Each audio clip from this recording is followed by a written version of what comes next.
have gathered tonight to listen to the lecture of Sheikh Ahmed Zaki Yamani. However, we have a little function before his lecture, before I turn the floor to him, which is to honor our colleague and friend, Dr. Sheikh. He is from Istanbul, and he has been a great cataloger, very well known, and has done immense work. The Quran has chosen him to be recipient of its first award in the field of cataloging and library work. So I'm going to call on him to come over to the stage and receive this award from Sheikh Ahmed Zaki Yamani, the director of the Quran Foundation. The suggestion.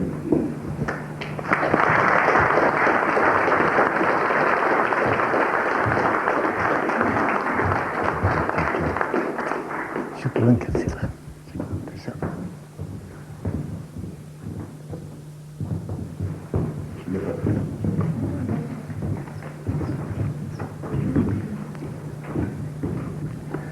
Excuse me, I don't speak English. سأتكلم لهذا السبب بالعربية. أنا أريد أن أورد عن إحساسي بهذا الشرف الكبير بكلمات آتية. صار انتشار الإسلام معجزة كبيرة كما أن ظهوره كان معجزة. فقد استطاعت دولة الإسلام التي بدأت بالهجرة النبوية عام 622 ميلادية أن تمتد على 3 قارات خلال مرحلة زمنية قصيرة. ولم يمض قرن من الزمان حتى اتسعت أراضيها من المحيط الأطلسي إلى حدود الصين، وامتلكت التراث العلمي والثقافي في تلك البلدان.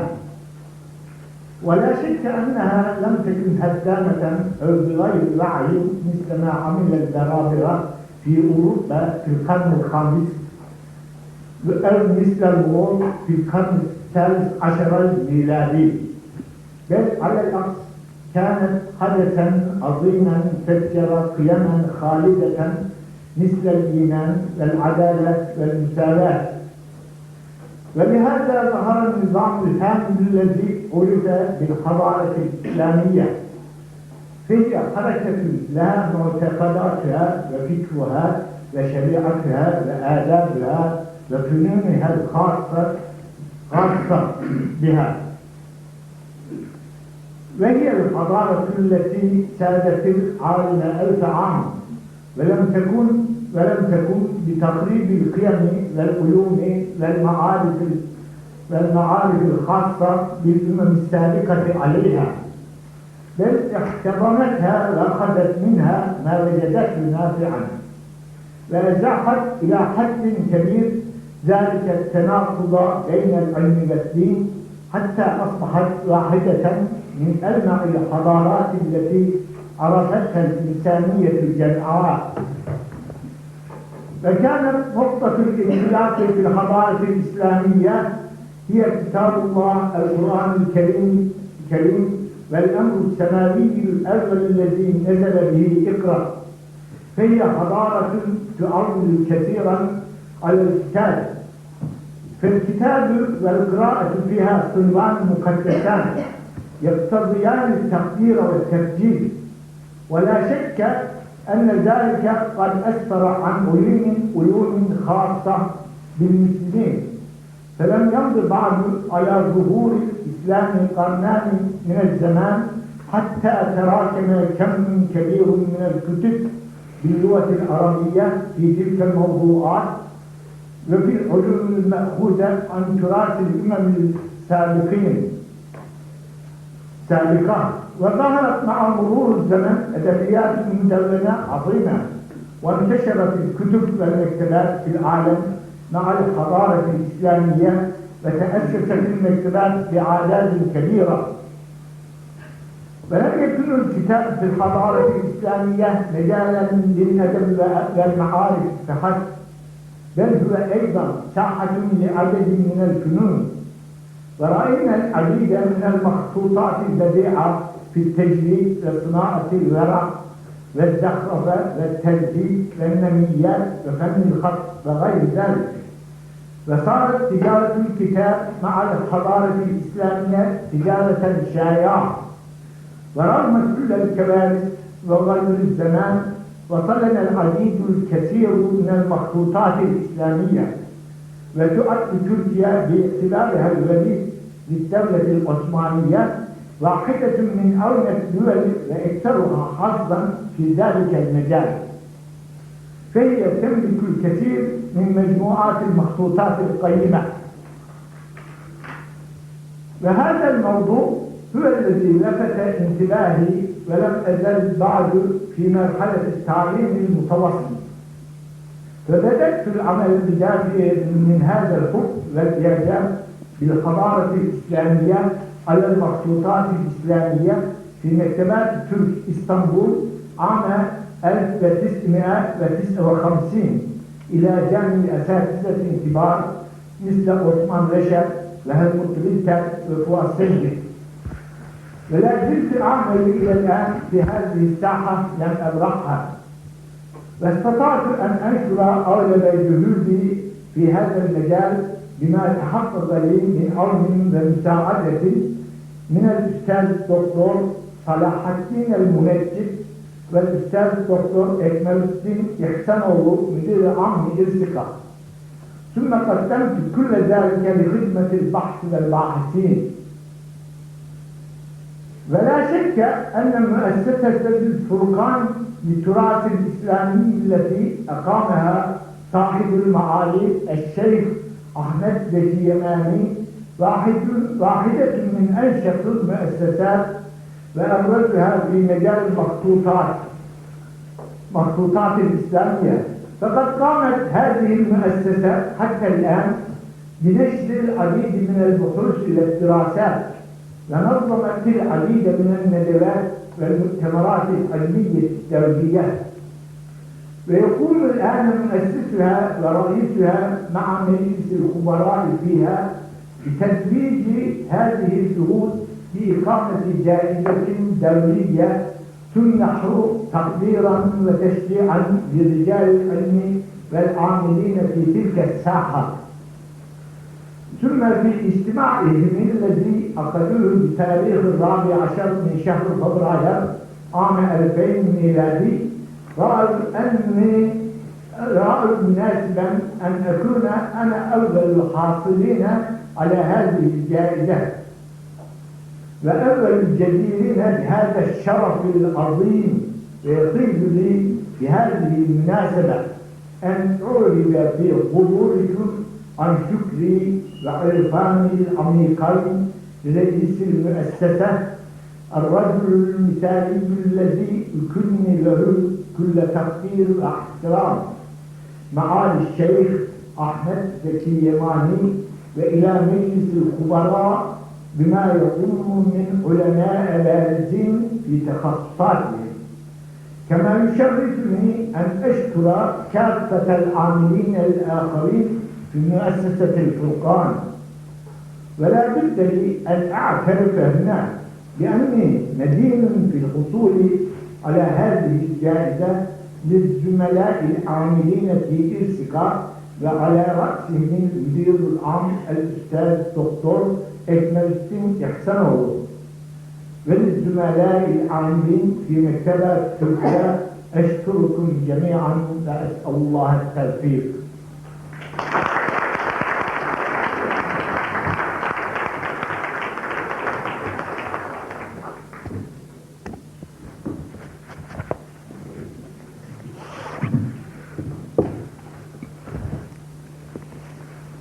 شكرا كثيرا، ألف شكر.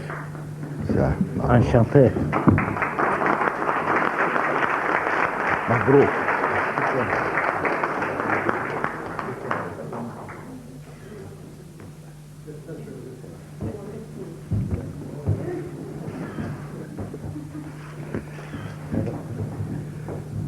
بناء على قرار مجلس خبراء مؤسسة الفرقان للتراث الإسلامي بإحداث جائزة للعلماء المتميزين في فهرسة المخطوطات الإسلامية، فقد رأت المؤسسة منح الأستاذ الدكتور رمضان شيشين هذه الجائزة للمرة الأولى تقديرا منها للجهود الكبيرة التي قام بها في مجال فهرسة المخطوطات باللغات الإسلامية الثلاث: العربية والتركية والفارسية، وتنويها بالأعمال العلمية التي أنجزها في مجال الدراسات التاريخية الإسلامية. ويسرني باسم المؤسسة أن أعرب للأستاذ شيشين عن أخلص التهاني وأطيب التمنيات مع دوام التقدم والتوفيق.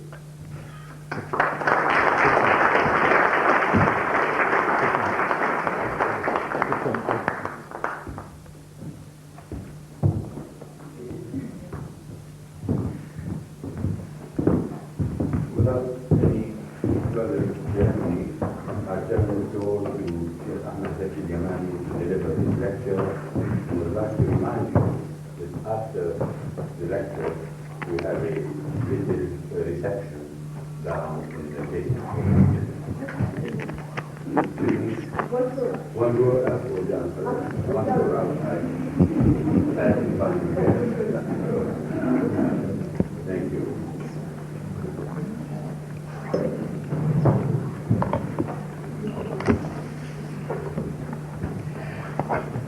الحمد لله رب العالمين، والصلاة والسلام على سيد الأنبياء والمرسلين سيدنا محمد وعلى آل بيته الطيبين الطاهرين وزوجاته أمهات المؤمنين وصحابته رضوان الله تعالى عليهم أجمعين. Ladies and gentlemen, on behalf of Al-Furqan, the Islamic Heritage Foundation, it gives me a great honor to thank you for joining us in our third lecture that we do. The first one started with the great lady, Professor Anne-Marie Schimmel, and the second one was with the great Professor Yusuf Ibish. And here I am coming to discuss with you a subject which I think is interesting, probably important, sometimes very important, and at times it touches deeply the hearts of some of us. And on behalf of the Al-Furqan, I would like to thank SOAS for making available this beautiful room, which we don't have, unfortunately, in our foundation. As I said, the subject is important, interesting. The non-Muslims who are here, if they are interested in history and archaeology, then it's an interesting subject. For the Muslims, it is important. But if they happen to be from Mecca, for instance,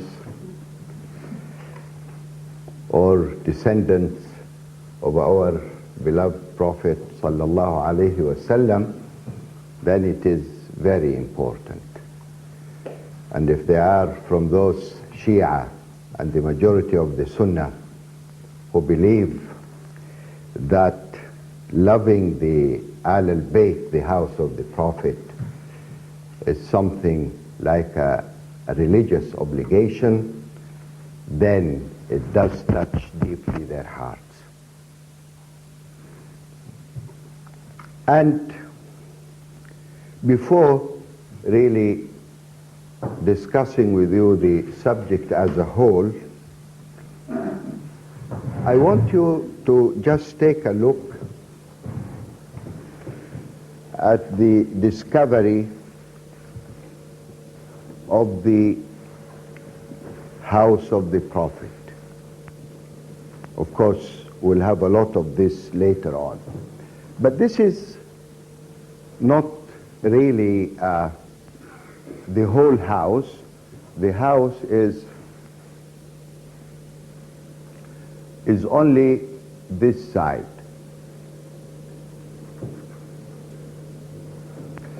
This area is the house of Abu Sufyan, the father of Muawiyah Abu Sufyan, adjacent to this house.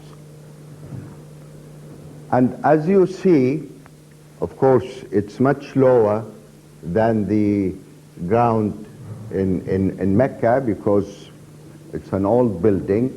So you have these stairs which brings you down. And this is a room which is for guests. They call it Hujrat al-Wufud, the guest room, that when they come.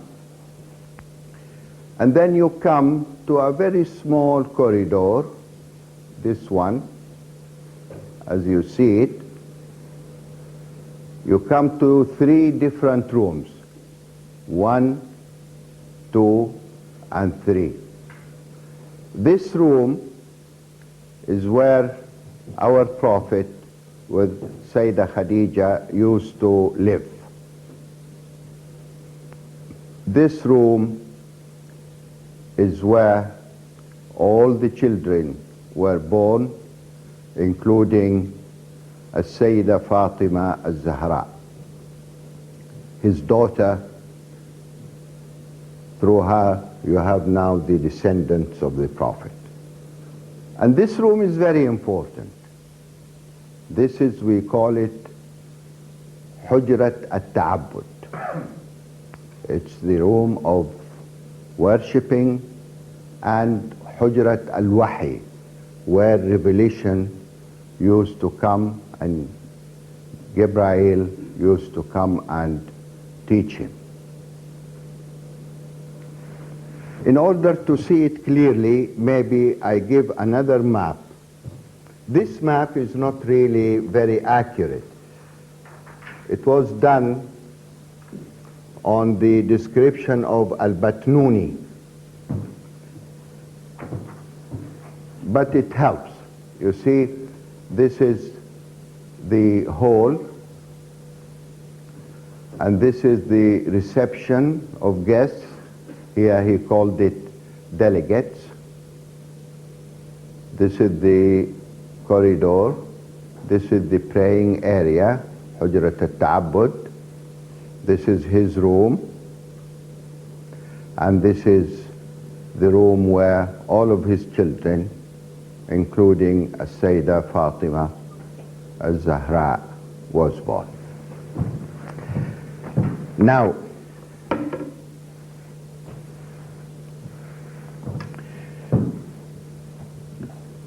before I go into the history and the historical events of this house, I want to give you the references that I used in this very brief studies. I'm not going really to go into so many details because time is limited anyway. But in Arabic literature, I used, of course, Al-Azraqi.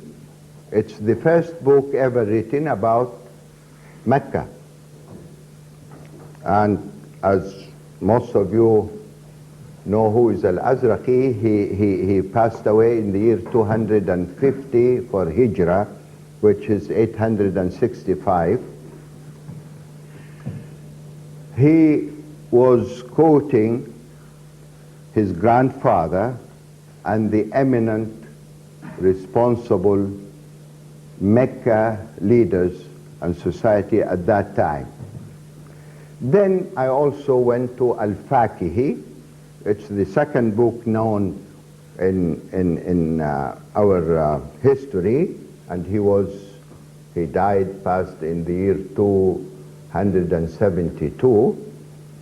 And then Ibn Jubair was born in 540, and Tabari, who died in 694, and then Al-Fasi, Al-Batnuni in his Rahla Al-Hijaziyya, Mir'at Al-Haramain, Ibrahim Rifat Basha, and finally A'lam Al-Hijaz for Muhammad Ali Maghrabi. Now also I went into some foreign references.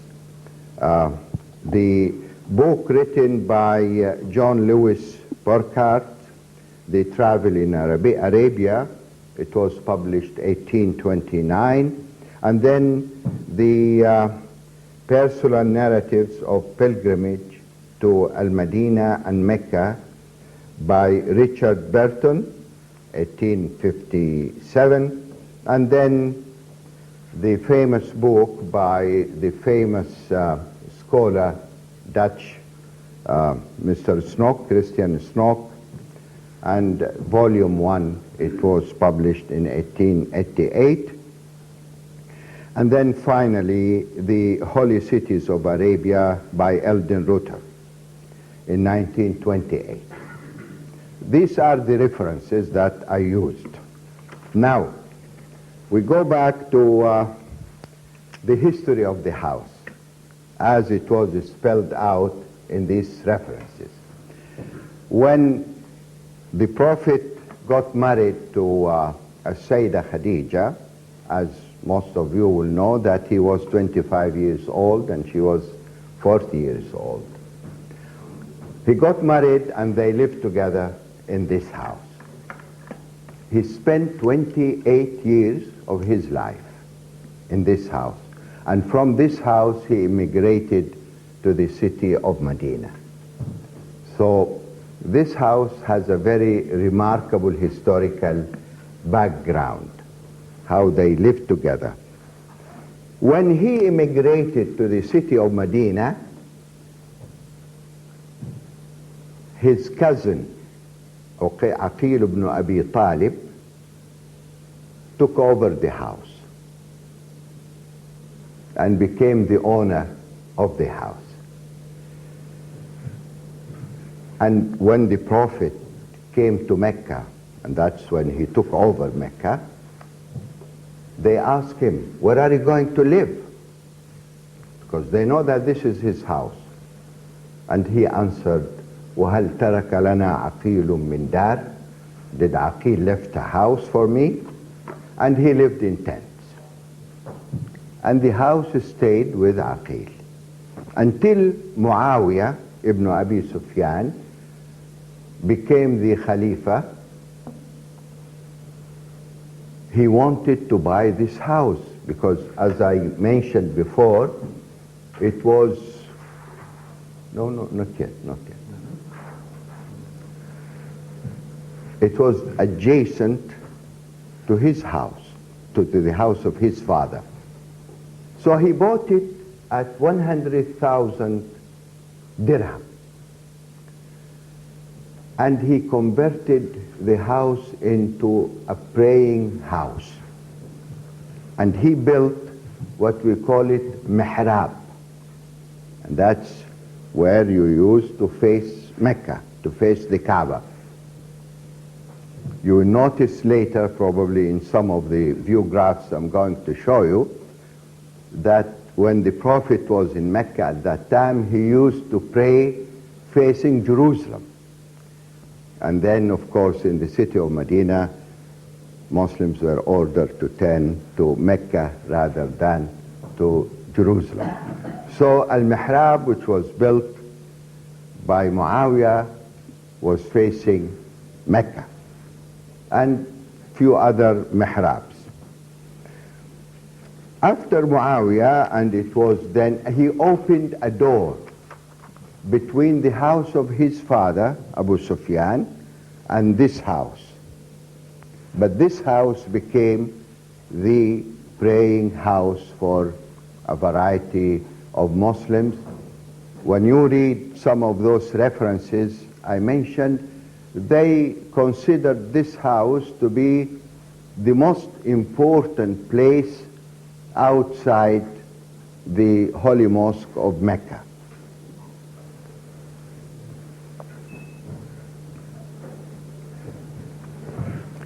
Then after that, this house was renovated during the era of Al-Khalifa Al-Nasir Lidinillah Al-Abbasi. He was a Khalifa in the year 575, corresponding to 1180. After that, the tomb, which was built on the what is called praying area. There was a tomb that built, and they called it Phophet al-Wahy, the tomb of revelation, because Gabriel used to come with the revelation and then to teach him in this. So it was called Phophet al-Wahy, and remained as such until the time of Al-Malik, King Al-Ashraf Sha'ban ibn Hussein ibn Al-Malik Al-Nasir Muhammad ibn Qawun Sahib Masr. So from the year 650 until the year 764 Hijri, which is 1253 and 1363, it was the Qubba, the tomb, was renovated again. Then after that, there was some additional renovation during the time of King Al-Nasir Faraj ibn al-Malik al-Zahir Barquq, the year 801 Hijri, 1398. Then during the time of Sultan Suleiman, that is the famous, magnificent, the Turkish Sultan, the Ottoman Sultan, it was renovated again. And then during the time of Sultan Murad, again it was renovated, the whole building. During Sultan Abdul Hamid, the director of the mosque in Mecca built some building and put on top of it a wooden piece covered with cloth. This is to indicate the exact place where Sayyida Fatima al-Zahra was born. Before that, it was a white marble on the floor to show, because at that time Sayyida Khadija, her mother, used to go to this room and deliver her children, and that's why we know, according also to these references, where she was born, and they put a white marble also at the place where the Prophet himself was born, and way down, and I have seen that when I was a very little child. I came down, they brought us to see it. Also a white marble that still is there, but that place was not demolished yet. Then on the 17th of Rabi' al-Awwal, year 1342, corresponding to the 27th of October 1923, the Saudi troops led by Al-Sharif Khalid ibn Lu'ay, who was cooperating with the late King Abdulaziz, they entered Mecca, and on the second day, the 28th of October, they demolished all the tombs and all these religious places. It was demolished because, according to the teachings of the Salafi sect in Islam, these things are against Islam and it has to be demolished. So it was demolished. and stayed as such for years. But then the mayor of Mecca, I wanted to see his photograph, went to the late King Abdulaziz and asked for the two places where the Prophet was born and where Sayyidah Fatima Zahra, or sometimes they call it the house of Khadija, Sayyidah Khadija. He asked for it, and King Abdulaziz allowed him. He gave him these two places, and he built a building in the place of a Sayyidah Khadija. That's our subject today. And for reading Quran and teaching Quran, and in the place where the Prophet was born, it is a library, and he bought libraries for that. The library is still there until today, but this place has another story. So it is stayed. I want to show you the very modest building that Abbas Qattan, the mayor of Mecca, you saw his picture, built. And it was built only to teach people Quran, tahfidh al-Quran, how to recite Quran. However, it did not really be used for that purpose. And maybe that's a better thing.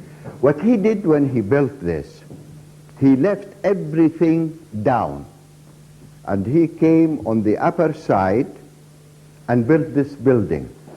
What is inside was intact. Nothing was touched there, and it stayed as such. Then later on,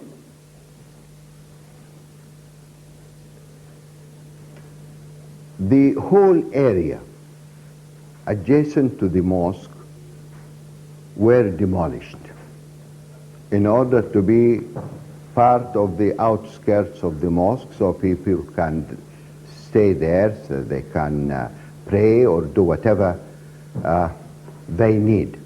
So this house, the upper part, was demolished.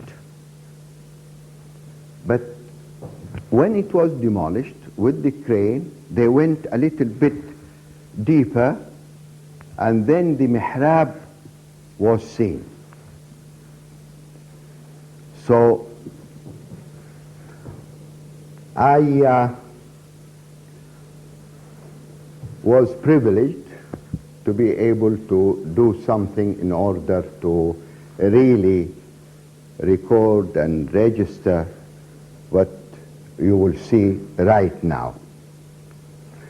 Before I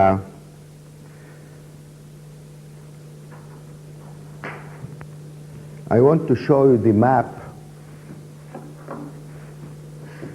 in Mecca, which shows this is the Holy Mosque,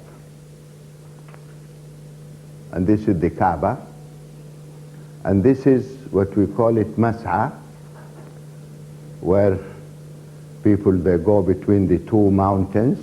For Muslims here, they know what is Sa'i. And this is the location of the building. So it's not far from here. Yes. Now, we, as you see, erected a fence all around for the excavation of the building. As I told you before, this is the house of Abu Sufyan. This is the house of the Prophet. So this is the beginning of the work. We were working 24 hours, 150 workers. Every 8 hours, 50 people will work with their hands to clean and bring up the building. This shows the progress in our work. People were very curious to come, as you see them watching. As a matter of fact, it was very interesting. I took my wife to go to a building somewhere in here in order to see it. Women were not allowed to come here, of course. But I took my children, and they came and we did pray in this room.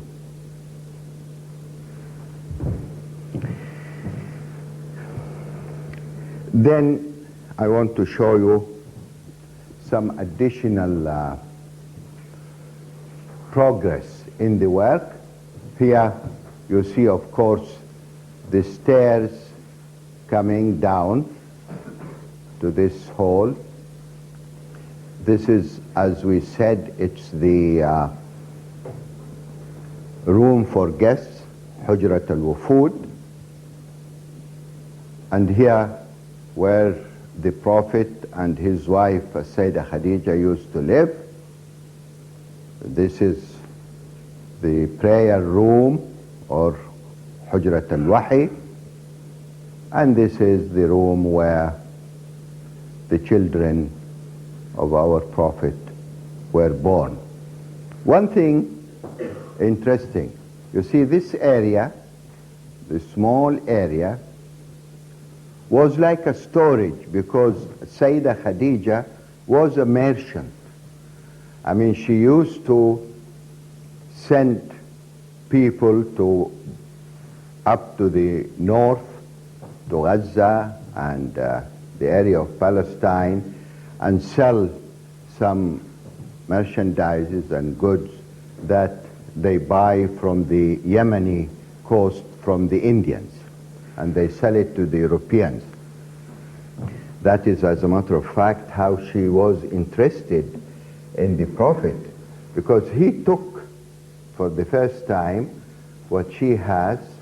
And this was just before he became 25 years old, and he went and he came back with a very unusual Prophet.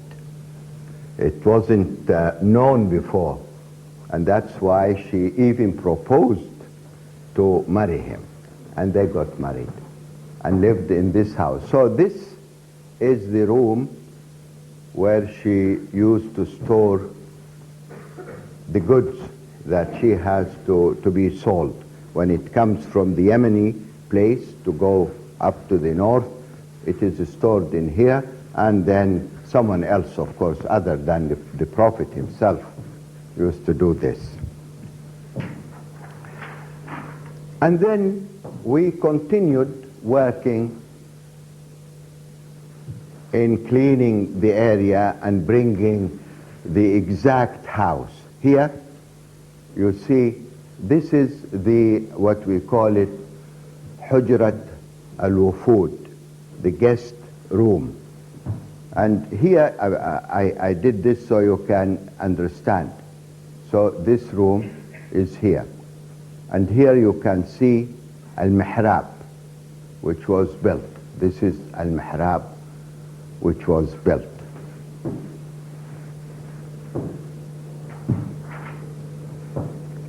Again, the same room, but from another side.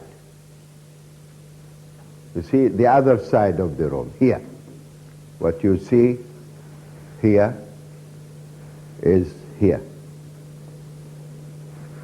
That is Hujrat al-Wufud, and we started cleaning, and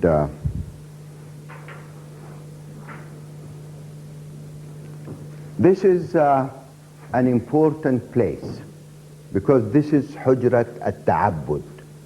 This is where the Prophet used to worship and to receive Jibreel or Jibrail, who will teach him the Quran and stay with him and educate him. And this is the place he used to sit. Jerusalem is this side.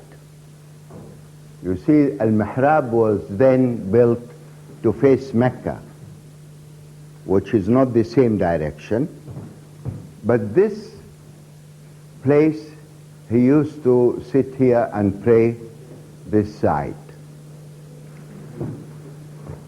And of course, in these reference books, I mentioned all these things are spelled out. I mean, I'm just giving you a resume of what we did and studied.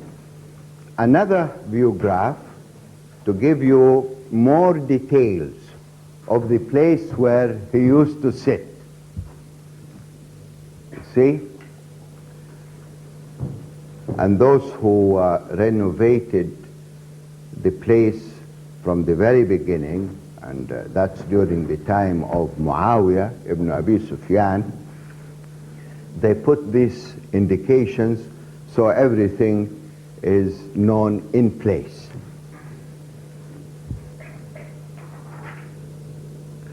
Something extremely important in history books, you know, Muslims, before they pray, they have to wash, make the wudu. And you need a container for the water. We found the container that the Prophet used to put the water in it and make the wudu from it. This is the container. Of course, it's a little bit broken by age, but this is it.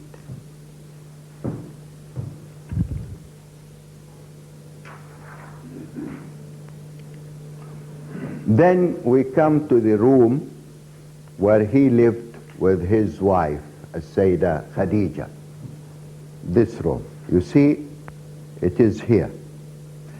In this room, you have the two mihrab, which was built.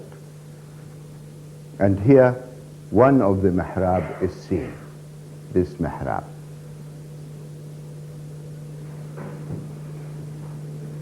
Another view graph to see the other mihrab.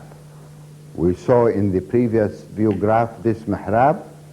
Now we see the other mihrab.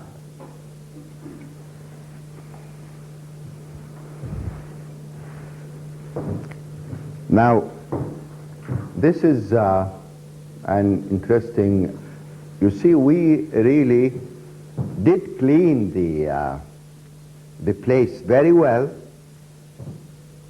and we found, which is very interesting, because when the Abbasi Khalif came to renovate the building, by that time the ground in Mecca was elevated.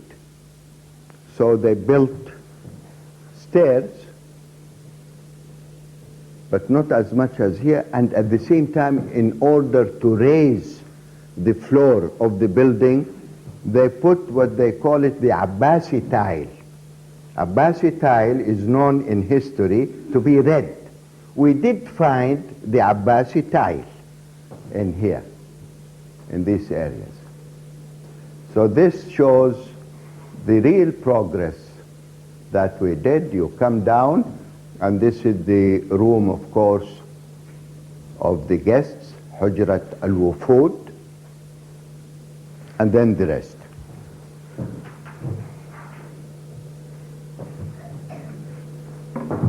This one,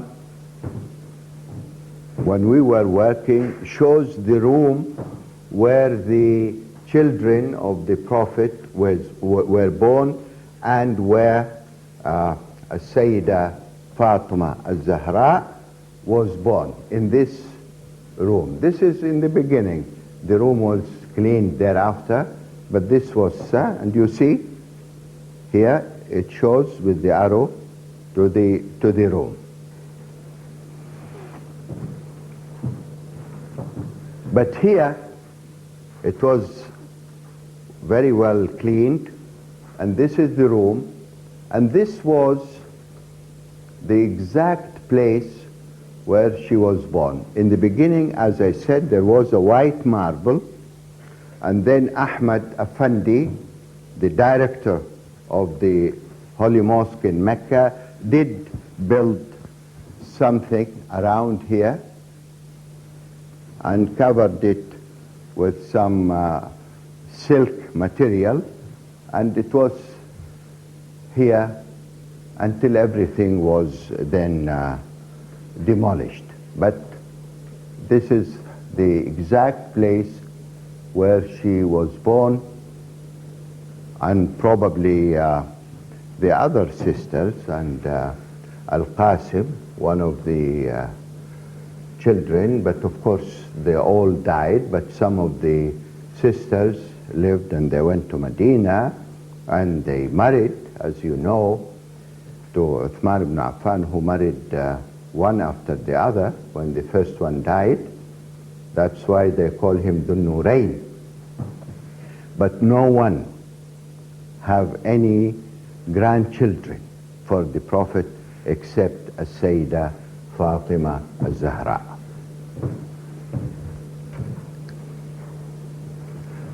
This shows the corridor which leads, this one, this is the corridor, which leads to the 3 rooms. Of course, Hujrat al-Ta'abbud, this is the corridor, what you see here. It goes to the Hujrat al-Ta'abbud and to the room where the Prophet lived with his wife for 28 years. And this is where the children were born and lived.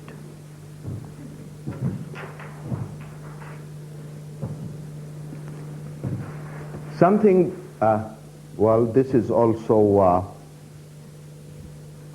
I think this is also important. This is a photograph taking from the room where the Prophet used to live with his wife. But from this room, through this door, you see all the corridor, the room for the guests, and everything. So you see, it's a very nice view from where the Prophet used to live, and this is the room for the guests, and these are the stairs coming down.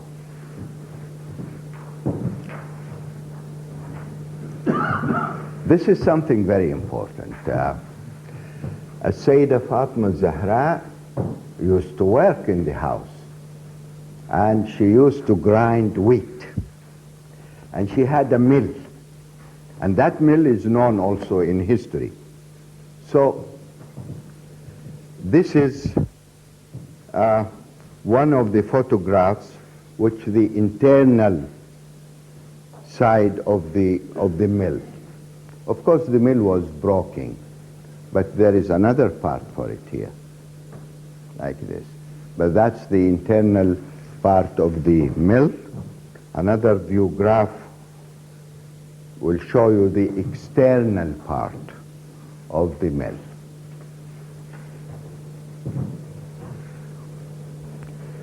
So much was found in this building. Of course, we did a very precise work. We studied the place for the first time, because in these history books that I read, they describe the house exactly the way you see it, but then the measurement were not accurate. Here, for the first time,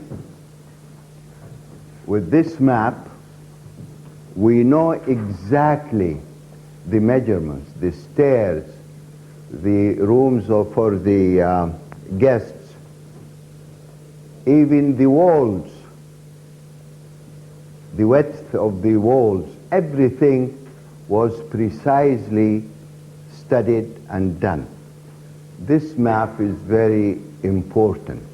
It's the result of some real work to do it. It wasn't done in a matter of hours or so. Now, of course, in order to avoid any people to come and worship the place or whatever it is, the Salafi concept in religion was against having this building exposed. They are afraid maybe Muslims, they look at it for barakah or whatever it is. So it was decided to cover it completely. And it was then covered. Here, I show you the building completely covered. Of course, here, this is the Abu Sufyan building. So it was completely covered with sand. And to put an end to this story, we know exactly where is it located. So this map shows exactly, this is the Holy Mosque, and this is As-Safa and Marwa, Al-Mas'a, and this area is with the other areas also around the mosque. This is the exact location of the building, which is now part of the adjacent area around the mosque. I think I've given you the results of the work of a long time with real efforts. And we're glad we did it, because this is a historical place in the history of Muslims. It's a place where our Prophet lived with his wife for 28 years. She died in this house, and immediately after her death, he was really in love with her, and he decided, of course, to leave the city of Mecca, and he immigrated from this house. And he put his cousin Imam Ali in the same room in order to cheat the people who decided to kill him, and he was able to escape. And next day they discovered that the man sleeping in that room, you saw the room where he used to sleep, was not the Prophet, it was Imam Ali.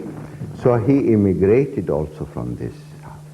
His daughter, Sayyidah Fatima, was born in the house 18 years before he immigrated, and then she followed him to Medina. So that is the story of the house from day one until now. I hope I was able in a very short period of time to give you what we did in a long period of time with real difficulties. And thank you very much.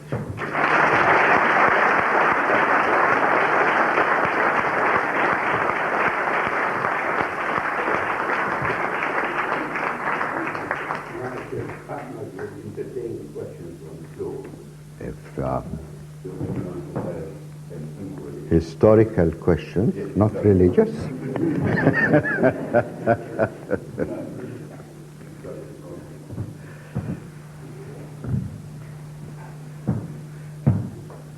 No one is interested in history.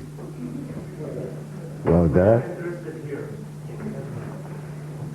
Sir, may I hear your name? Right. My name is Sultan Nasser bin Qalawoon. I made the Sultan now. I got the impression that the foundation, the Furqan Foundation, was involved in renovating the house. No.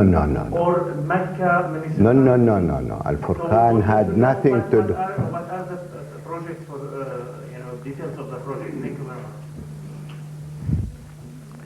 It was done by professionals I brought together. I formed a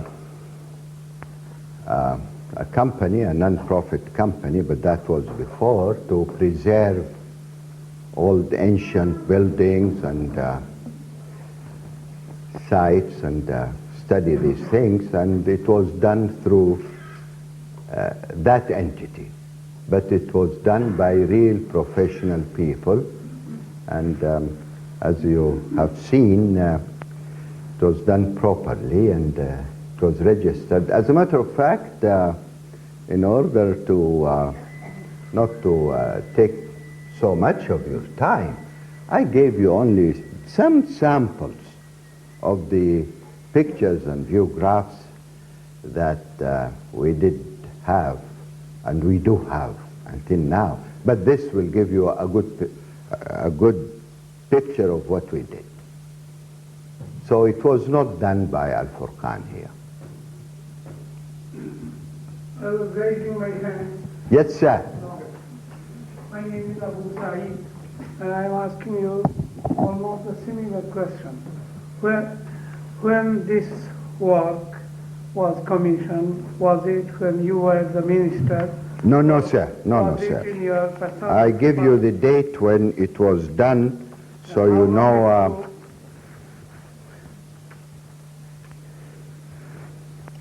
You see, we did it in the year 14 and 10 Hijri, which is 1989. with permission from the 89. government? I left government the end of 86. So it was years after I left government. So, how long it took you? How long To do this? to do this excavation, then cleaning the building, taking the photographs and everything? Well, it's almost 3 weeks, 3 weeks. 20 days. I mean, day and night. I want you to know it was day and night. Smaller question is, the house of Prophet is in the area which is called Gaza? No. Gaza is way up. You're familiar with Mecca? Yes. Very good. Not not as... Are you familiar with old Mecca? Yeah. Good. Make it easier for me. You know, when you come from the Mas'a, the old Mas'a, and you take a right turn, go to a place called Al-Mudda'a. Al-Mudda'a. Okay, Al-Mudda'a, there is a building at that time called Al-Qabban. That is the house of Abu Sufyan. And that building was left because it didn't have any religious significance. I mean, Abu Sufyan was not very much looked up at with the Muslims anyway. So that building, the back of it is the building of the Prophet. But you come to this building from a very narrow street called Zugag al-Hajar. And the building was known in Mecca either Beit Sittana Fatima or Beit Sittana Khadija. As a matter of fact, it is the house of Khadija. But because Sayyidah Fatima Zahra was born there, so it was also named after Mawlid Sayyidah Fatima. And it was in a very narrow street. But that is the area. You don't come to the building from Al-Mudda'a. You have to go to the other side. If you know, in the old mosque in Mecca, Bab al-Nabi? Bab al-Nabi. Okay, when you come from the mosque from Bab al-Nabi, because this was the route that our Prophet was taking from that area, and then we call it Zugag al-Hajar. They say that there was a stone who will greet the Prophet in his way, and he will walk just about 50 meters maximum to the house where he lives. That is the house. Does it, you can imagine. Yes. Could you be more articulate? How far it is from the road which is called Bab al-Nabi? Bab al-Nabi. Well, Precisely how many meters it will be? I tell you, if you come from Bab al-Nabi to Zugag al-Hajar, you know Zugag al-Hajar? Okay, Zugag al-Hajar, you go like this, and you go to the left. I should say about 75 meters maximum for that Zugag, and then you come to the building. The building that I've shown you the photograph of it, which was built by Abbas Gattan, the mayor of Mecca, and then demolished, and then we have this. Afwan. Yes, sir. My name is Ahmed Zaki Yamani. I know you showed us a map earlier. What were the dimensions of the house, specifically the prayer room? What is what? What were the dimensions of the house, specifically the prayer room? The prayer Dimension? Yeah, how big is it? You know, people, they go there in the old days for barakah. And Muawiyah ibn Abi Sufyan did it as musalla. And when you read these history books I mentioned here, you will read that Muslims at that time, before the Salafi movement, of course, Muslims at that time, they considered this place to be next in line to the Holy Mosque. So everybody coming to Mecca will go and pray in the Holy Mosque, and he will come to pray in this house. There are rooms, and of course, like me, when I went inside, I went to the exact room that the Prophet used to pray, and I prayed there. And it's a nice feeling that you feel that you are sitting in the same place where he was sitting. I mean, depends on how you feel. My question is, how big is the house? How big is Oh, I have shown the exact measurements. It's very small, and the rooms are very small. It's extremely modest. It's not big. You come, and you come with the stairs, and there is a little hole. I think it's about maybe 3 by 4 maximum. That's the biggest thing. Then the guest room, or Hujrat al-Wufud, it is long, but the width is not sizable. I think it's about maybe 5 by 2.5 or so. And then the corridor is maybe 1.25 meters by 1.25 meters. Then you come to the place where he used to worship and stay at night to meditate. It's about maybe 1.5 meters by 1.5 meters. Then the biggest room is where he used to live. And there it was maybe 4.5 by 4.5, something like this, meters. I'm talking about meters, no yards. Then the room where the children were born, the daughters and the brother Al-Qasim, is rather long. I think it is almost, if I'm not mistaken, about 6 meters by 3.5 or something. And it's irregular. In areas it is, the width is smaller, and in other areas it is long. Do you want to see the map again? Okay. Sir. Because this is exactly, I think, the significance of this discovery. The precise dimensions we have from this word, I should have said, Marital. Of course. Who doesn't know? The precise dimensions, because am I right in assuming that apart from this house, we do not have any excavation of other places in Mecca apart from mosque? And then could we see what we have here? Information about exactly how people live. Both other houses will be the same apart from the prayer room. And then this will give us information about the width of the street, the length of the street, and the entire area of Mecca, which will give us information, or at least would be able to better guess how many people lived in Mecca at the time, which is now a big area, I think. We are doing a study in this area in the encyclopedia that I established for Mecca and Medina.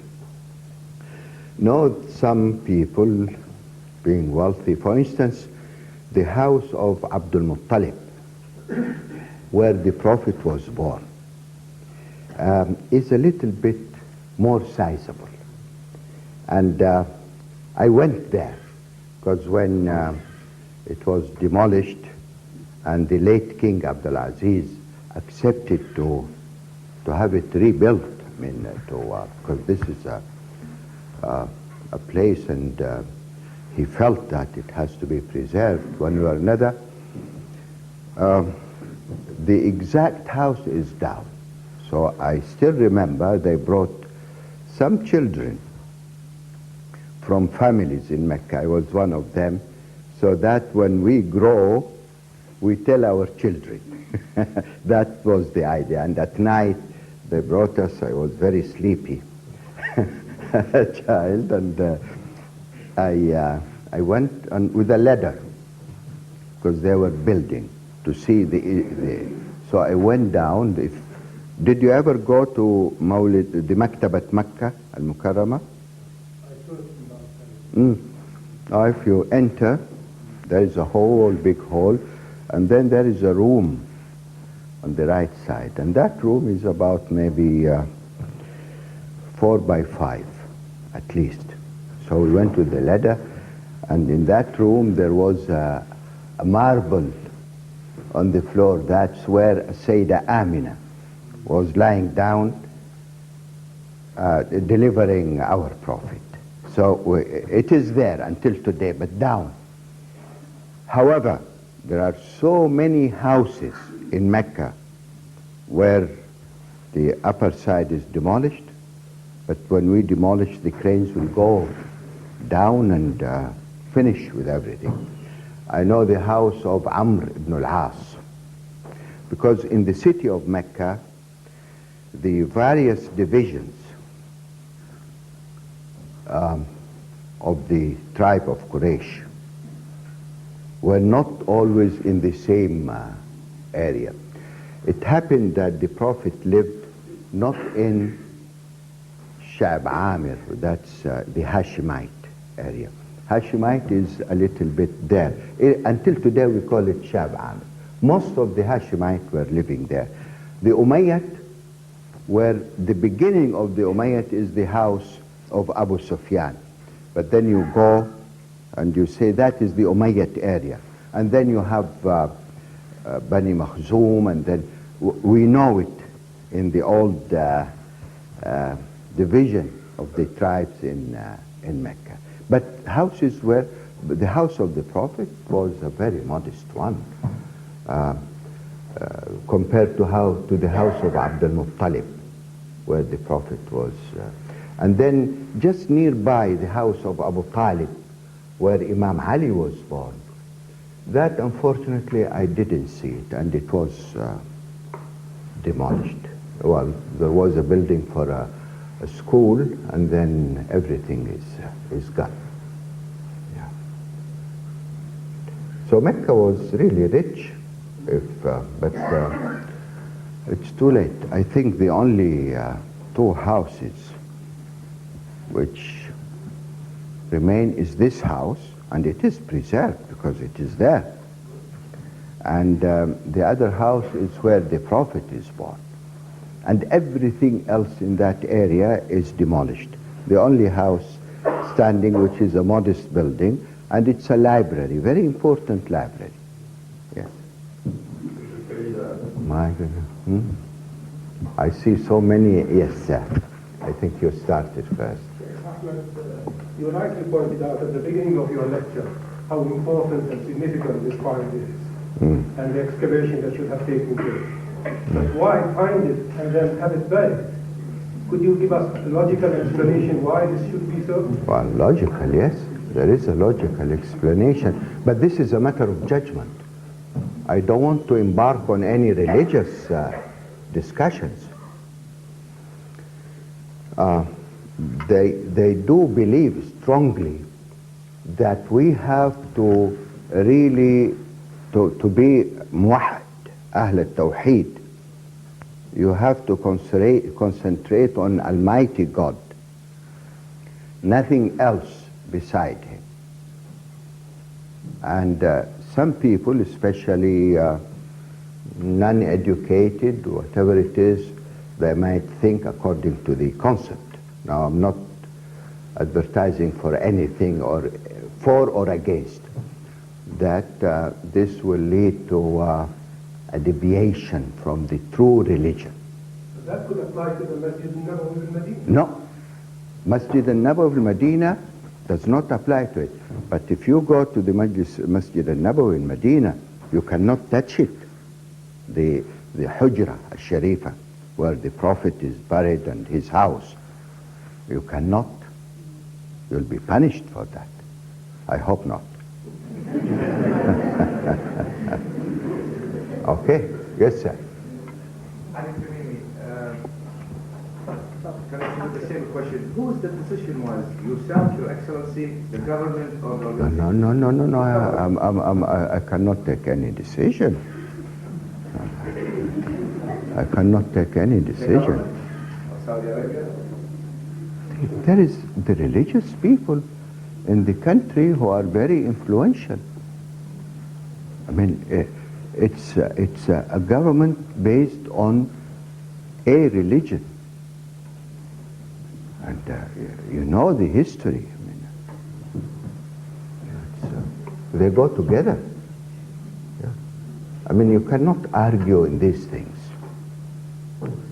Probably we have people in the room who believe in this teachings of Imam Muhammad ibn Abdul Wahhab. So the decision of the Haramain is They go together. I don't think I should distinguish.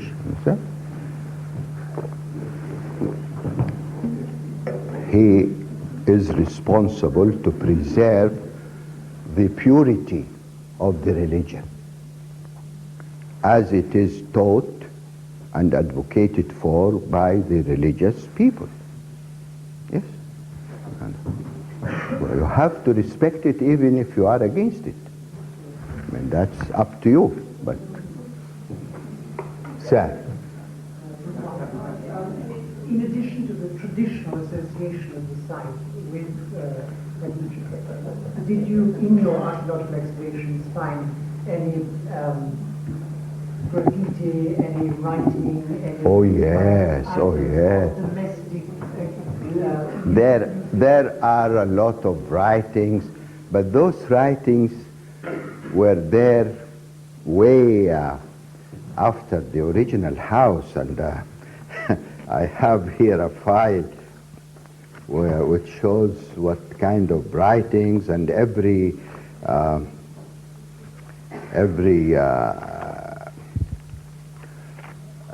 Khalif or Sultan coming and build something, he will do a writing and put his name. Do you have any writing in the Ma'ari or the Hijazi script from the early period in that region? There's so much, but not in this building. Not really. No, but in the Holy Mosque itself there were columns and oh yes, there are in some of those columns from the time of Al-Mahdi and from the time of the Umayyad and Ibn Zubayr. There are, oh yes, in the old mosque. You know, now you have the extension and you have the old mosque, yeah.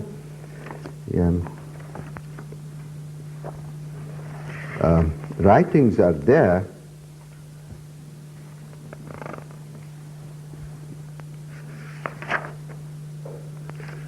A lot, I shouldn't really go into details, but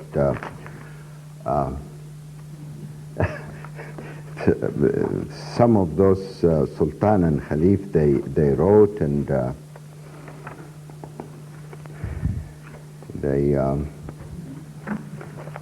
they used to believe that whenever you have a problem, I mean, that's in the old days, before the teachings of Imam Muhammad ibn Abdul Wahhab, they used to go and they say that no matter what problem you have, if you go and pray and ask for help, it will be giving to you. This is in history books.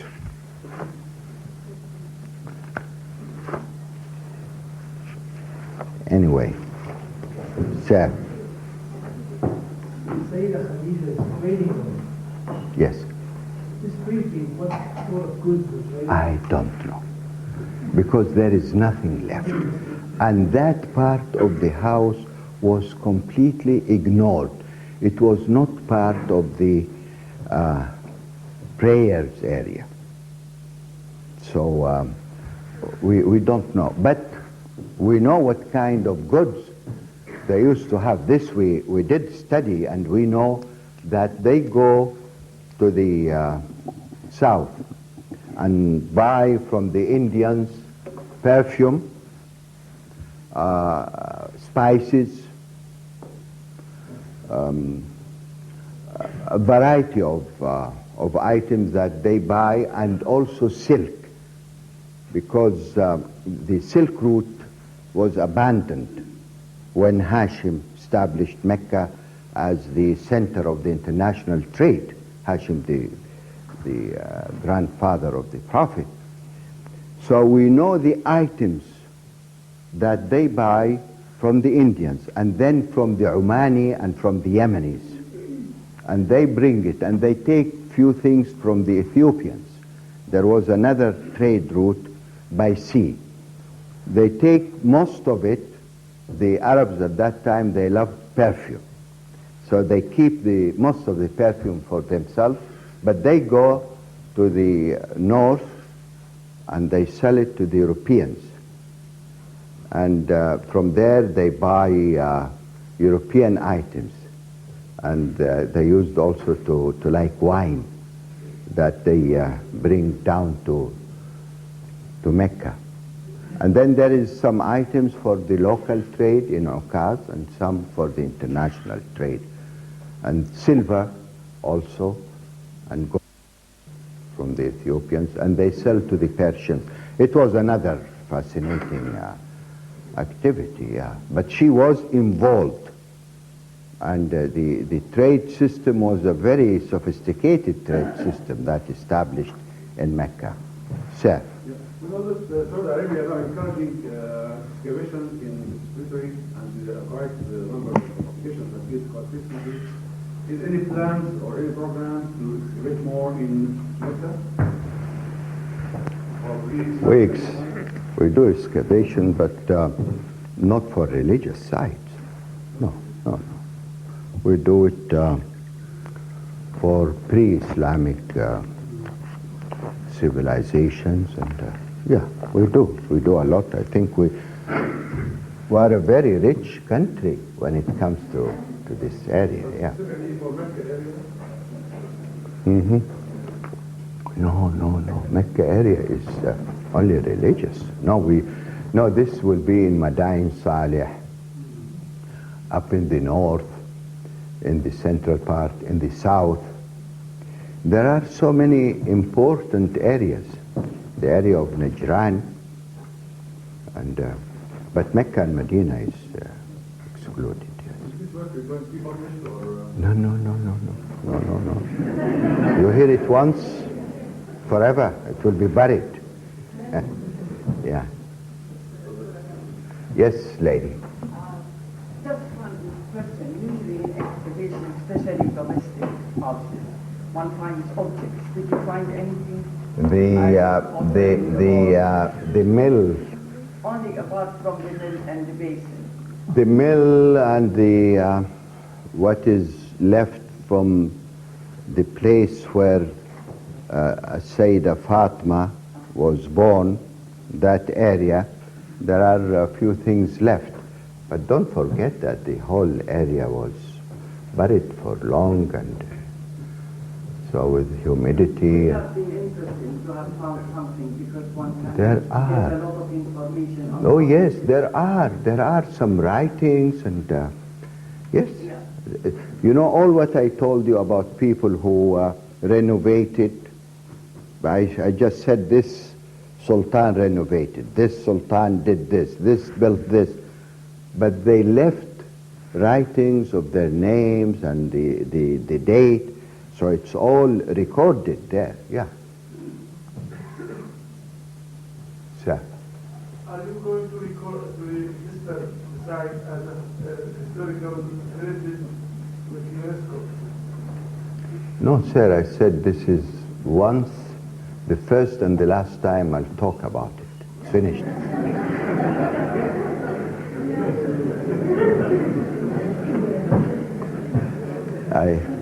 Sir.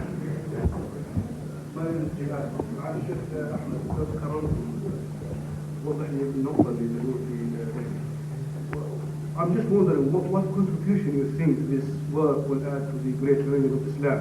What? What contribution you want to add to Islam by telling people about the house of the Prophet ﷺ and Khadija? I mean, is it you think this will increase the faith and iman of Muslims? No. I'm not. From my point of view, there's something like the act of the Nasara, which is digging for the Isa Islam thing to trace it. Yeah. So I'm just. Well, I'm glad you asked this question, because this will teach them. Will teach them, because some of them now are unhappy. So they know that there are people who believe that this is against Islam, and you are one of them. So I'm glad you asked this question.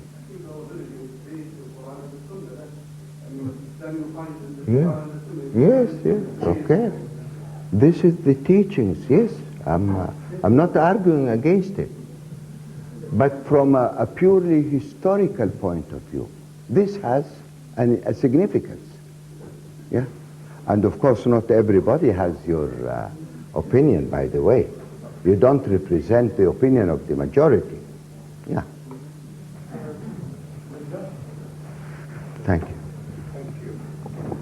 My name is Talal Farah. I assume, Sheikh Ahmed, that Khadija built the house? I don't know. You don't? No, but we know it used to be called Dar Khuzaimah. So it was a house before? No. Even when she was there, it used to be called Dar Khuzaimah. I don't know why. I couldn't find the... You mentioned that Aqil bin Abi Talib took over the house. Yes, when the Prophet migrated, yes. When you say took over the house by force, confiscated, I really don't know. He's the cousin of the Prophet. Whether he took it as such, because when Sayyidah Khadija passed away, so the Prophet himself became the owner of the house, alone. And this is his cousin, and he took the house. And when the Prophet came to Mecca, Am al-Fath, they thought he might go to the house and live in it, because this was his house. So in a very polite way, he said, وَهَلْ تَرَكَ لَنَا عَقِيلٌ مِّن دَارٍ, that Aqil took this house. It shows that accepted. Yeah, he accepted, and he lived in tents. Yeah. Oh, we have so many over there. We go to the last.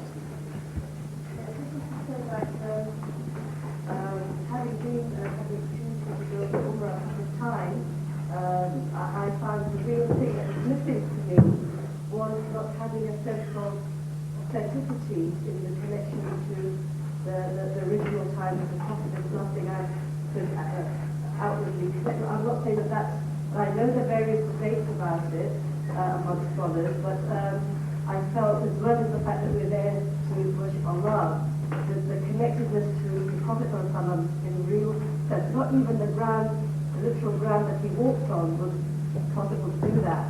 And so therefore, what has always interested me, and we'll talk today in a sense, is put a little bit of the jigsaw back into place, having a real sort of connection with it, is that, and this is going to sound very stupid, but it's not meant to, is that the film Domestic recreated what was a perception of Makkah at that time. Would you say that that created something that was authentic, or would you say that was really like that at all? It was authentic, yes. Okay, so you would say that the recreation was an authentic one, the way the houses were done and everything? Oh, yes. I mean, when you read the history from day one and compare it to what you find, it is definitely authentic. Yes, sir. My name is Ahmed Zaki Yamani. What is the evidence that convinced you that the delivery room was indeed used for that purpose? Because it seems to be the second largest room in the house. I'm sure the space was a premium, being so close to the Kaaba, and yet that room would have been used only 4 times in 28 years, and no other purposes. It seems such a waste of space. No, it's not a delivery only. This is where they lived.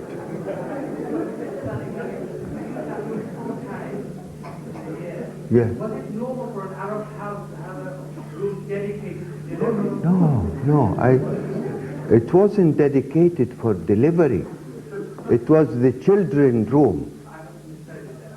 Yeah, but the mother, instead of delivering in the room where the husband is living, she goes to the other room and delivers there. And that's where the children were living. I mean, where else? They used to live there, yes. Yeah, okay. Sir, you. Sir.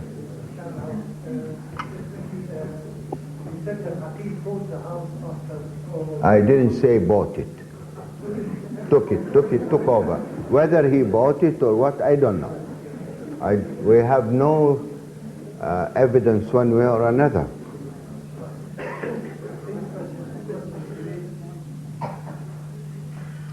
Okay. Related to objects, and you mentioned the milk, etc. To what extent can we relate these things to Prophet ﷺ rather than changes that were produced by Aqil? No, I don't know, but they used to talk about the mill of Sayyidah Fatima. She left it when she went with her husband to Medina. It was left in the house, and when Muawiyah bought it, it was there, and it was kept as part of the, it's a small thing, it's not a big thing. Like when you buy a house, you put it in a room or you enlarge this or put something. You think that there's radical changes to the house, or that what you've seen in the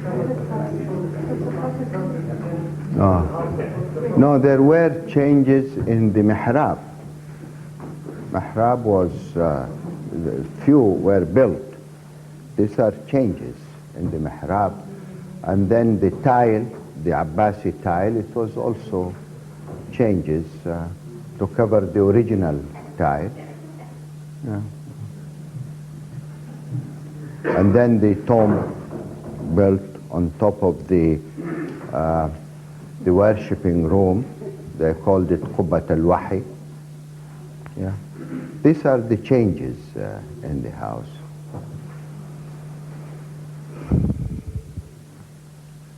Well, I think we covered a good deal of